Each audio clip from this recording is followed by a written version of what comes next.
Welcome, ladies and gentlemen, to this video. First of all, I've tried on my other computer to get this video going, and it really didn't do it. So I've been having some technical issues. So I just got onto my new computer, and it's working just fine. So I'm kind of wondering what's going on there. But anyways, I'd like to discuss a video I saw a few weeks back of the channel Dark Sorcery. There was a video done, a live video done. It was kind of a conversation between Alfredo Martinez and another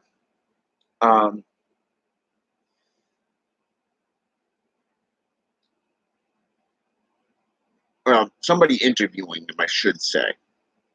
And he was discussing altars, respect for spiritual beings through cleanliness. You know, having a clean altar, having a good appearance, you know, that type of thing. Now, I started contemplating this, namely because of the fact that I have to disagree. I really do. I mean, yeah, today, with today's society, it is all about appearance. It is all about political correctness. Okay? It's about how you present yourself. So being well groomed and having,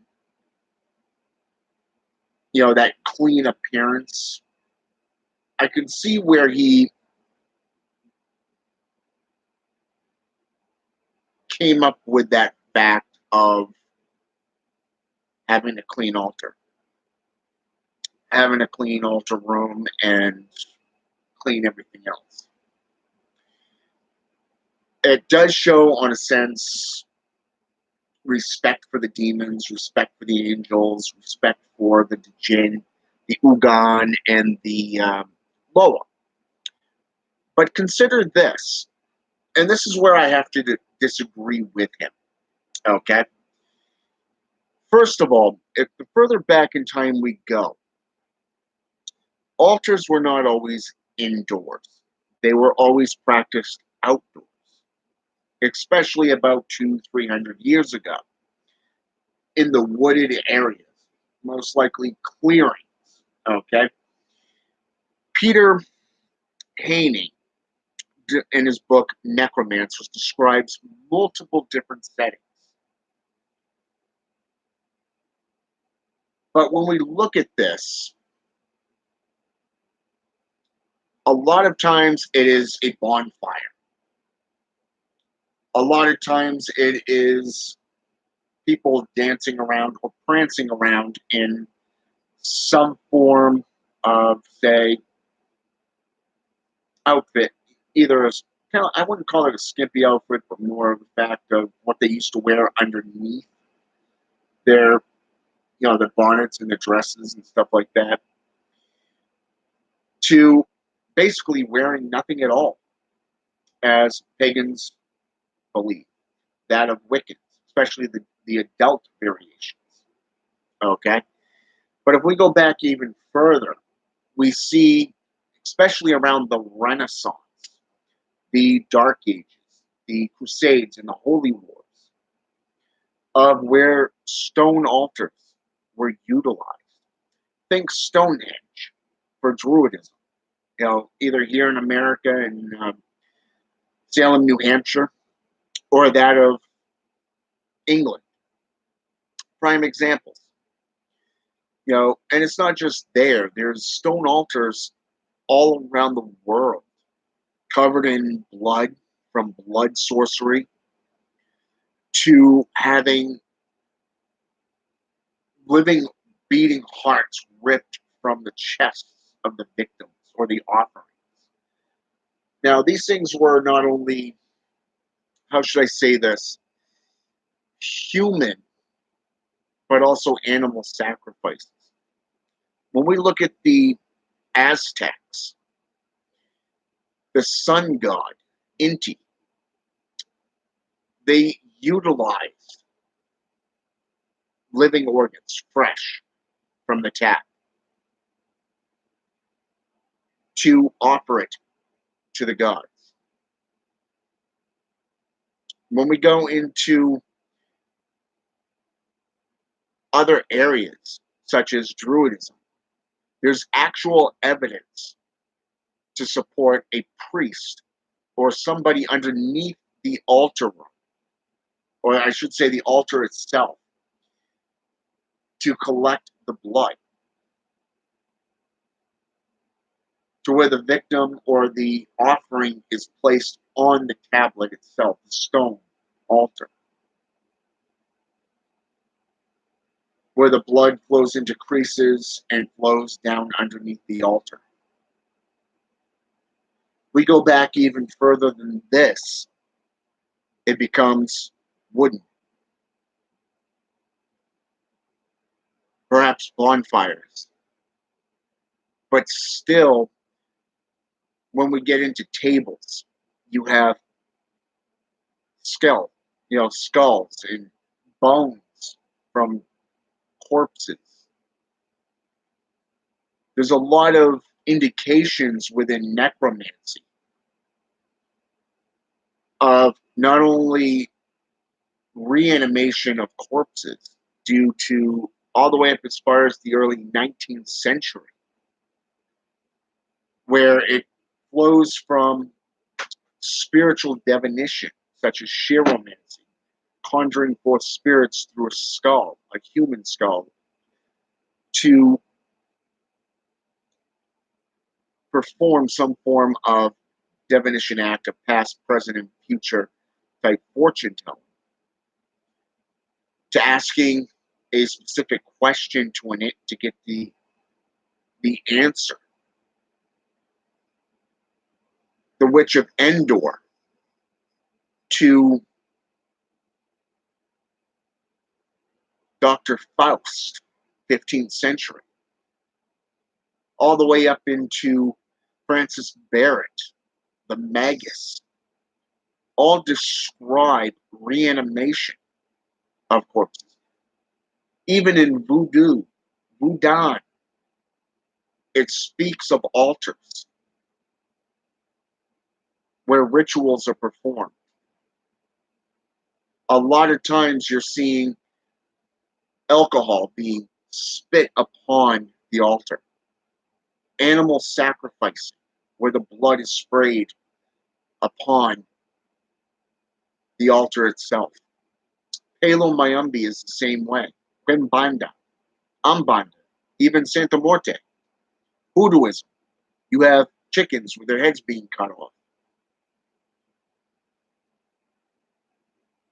So what makes him think that altars are supposed to be clean, especially with history like this? I mean, don't get me wrong, it's an interesting concept, but it makes you contemplate upon the altars and the different designs. You take Raymond Buckland, for an example. In the Complete Book of Witchcraft, it literally gives a dimension on how to build an altar through wood or stone. But it really doesn't go into giving offerings or how to have your altar, because it's your own spiritual nexus to the gods.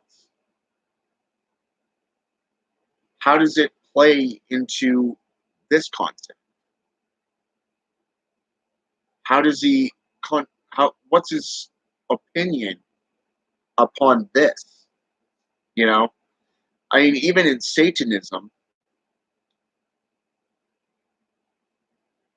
the altar is not only a personalized altar, but it is also an altar of flesh, be it if it's a priest or a priestess, then the opposite sex would be the altar, holding the candles and everything.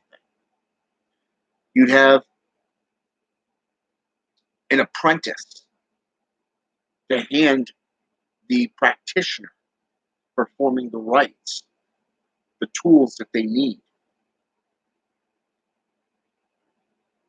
But yet, even with all this evidence that I just put forth, through dark magic, Satanism, to necromancy, to offerings from ancient cultures, what's his opinion on this aspect? How does he define or classify this within how he put it in his video upon altars being clean and respecting the deities? Now, don't get me wrong, I respect deities. I really do. Because I've seen how they can destroy a life as easily as create to benefit you. But I'd like to know this. I'd like to see him come back onto the Dark Sorcery channel and actually explain this. I want to see what his opinion is and how he classifies this. Because every grimoire describes altars, describes smelly bags of herbs, to drawings of glyphs, ancient alphabets, such as Theban, Anglo-Saxon, Celestial, the rivers, all the way down to Hellgate and Enochian. The witches' alphabet, which was Theban, even. Okay, it's known as two different things. But still, I'd like to know his classification on this stuff, his viewpoints upon this. Because of the fact that with all this throughout history, why would he come on and say that you need to have a clean altar? You need to respect these spiritual deities through cleanliness. So if you see this, Alfredo Martinez, do a live video for Dark Sorcery. I do watch that channel. And I am paying attention. And I'd like to know your thoughts on this. All right? Until next time, Dark Sorcerer is out.